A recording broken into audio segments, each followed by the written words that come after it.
What's good? We're here with the so talented Danna Rochelle. Yay! Something for the fans. We know you're in the middle of a project. Yes.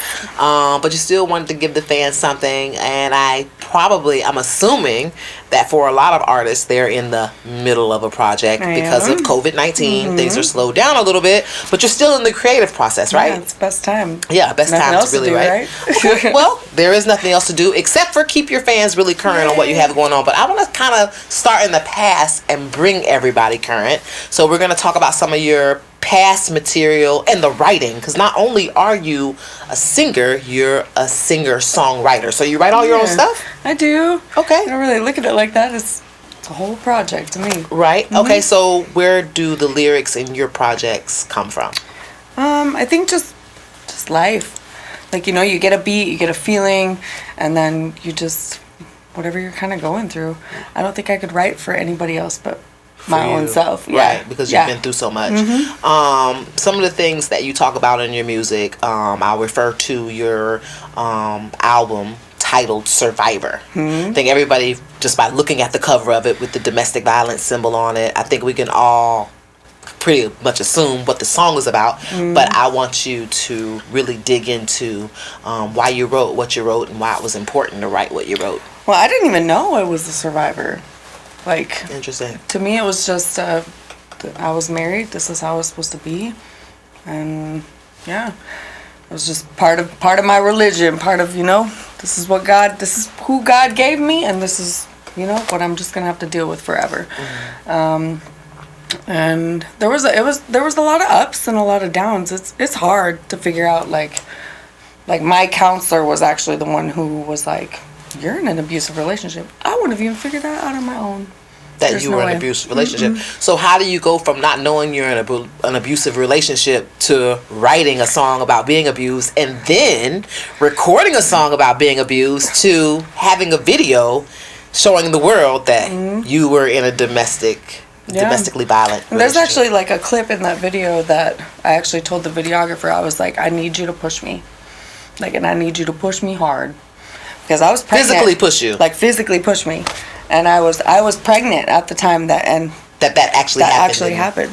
So you had the videographer on set recreate a moment that actually happened in your marriage. Yeah. Tell us this. I know you kind of were actually going to take me through the story, so I want you to do that now. What happened? Yeah, I mean, it was just a lot of control. So like, writing now, like I ain't getting any younger, but like writing now, I think like my belief is God kind of put me where I needed to be, so that I could be strong and I could leave and I could do all these things because I'm preaching to people, like people that are in these kind of relationships and some people don't even get out. Yeah, they don't get out, or they're dead. Right. Or just. It holds them back. Yeah. And would you say that relationship actually held you back? Absolutely. I'm 37, chasing my dream at 37. Right. Right. Sure. Yeah. I mean, it held me back from a lot of things. Right. Because I wasn't allowed to be me.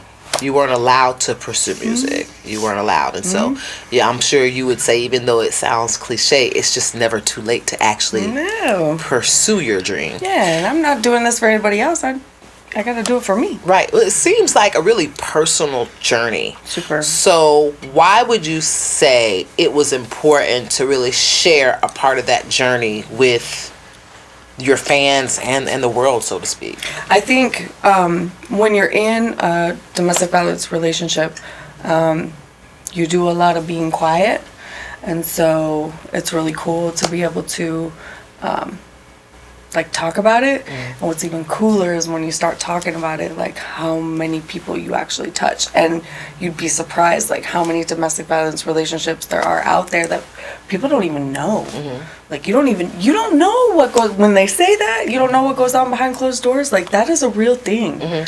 So when people really challenge you on the fact that, hey, you're starting now in your career after your marriage and after the kids, like people who question that, what is the reason? Because people would say, oh my God, you sing, you do songwriting, you dance a little, like why didn't you start at 18, 19, 20? Do you share your story with them right then?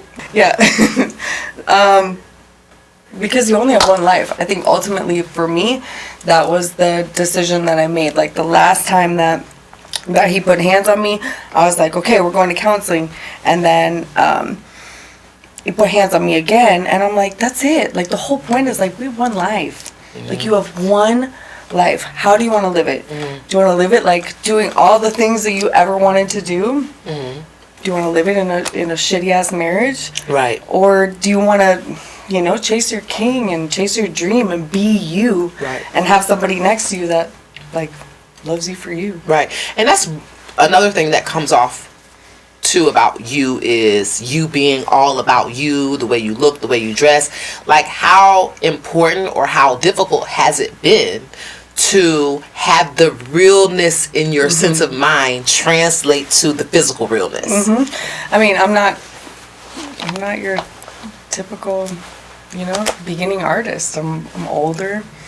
I ain't a size 2. Yeah. And I'm just me. Like I'm a whole person, and I think that's, I don't know. I think it's just important also as an artist to just represent yourself. Big, small, old, young. Like this is my experience. This is my life, and if I can reach some people out there just through my music, then great. If not, I did it for me. Right. A lot of people would say, yes, she's absolutely right, and you have a lot of cheerleaders for that, but you also have a different audience of people who says, okay, she has kids.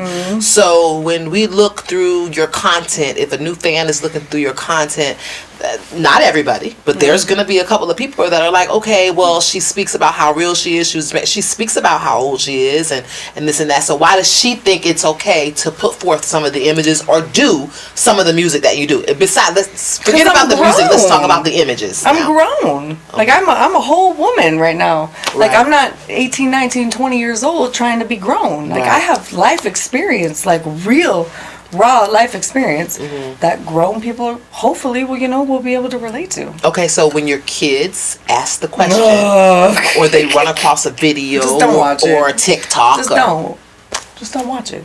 Okay, mind your business, stay in your lane. So you don't allow your kids to look at your... I show them the appropriate ones. Okay. Yeah. And not that your stuff is really risque, but if you've got a 4 or 5-year-old kid or a 13-year-old kid, Dirty Little Secret, right? It can be a little bit. Well, some of my lyrics are kind of raw. Like I don't even want my parents to listen to it. I told them. Yeah. I said, Mom, Dad, I'm pursuing my music I'm career, letting you know this is what's in the music. If you want to watch it, great. If not, that's it. Right. Because the demographic that you come from, South Dakota. Yeah.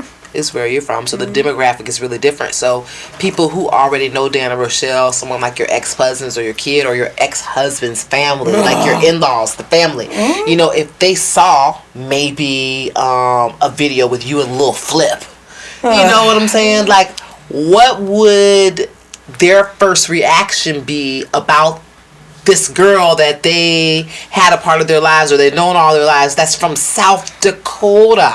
Girl, I think like part of the whole growth thing was actually like not just caring about what he thinks or whatever, like everybody. Like again, like I'm grown.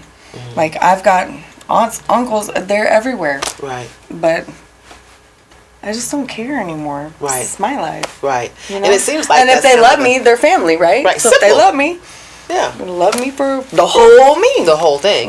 It seems like a pretty simple thing, but life isn't that simple, is it? It really isn't that simple. And there's a lot to tap into. So what you should do is definitely visit Danna Rochelle's YouTube page. Let them know where to find you on social and what you have coming up. Hey guys, so you can find me at Danna Rochelle 01 on IG and Danna Rochelle on Facebook, Twitter, and YouTube. So hit me up.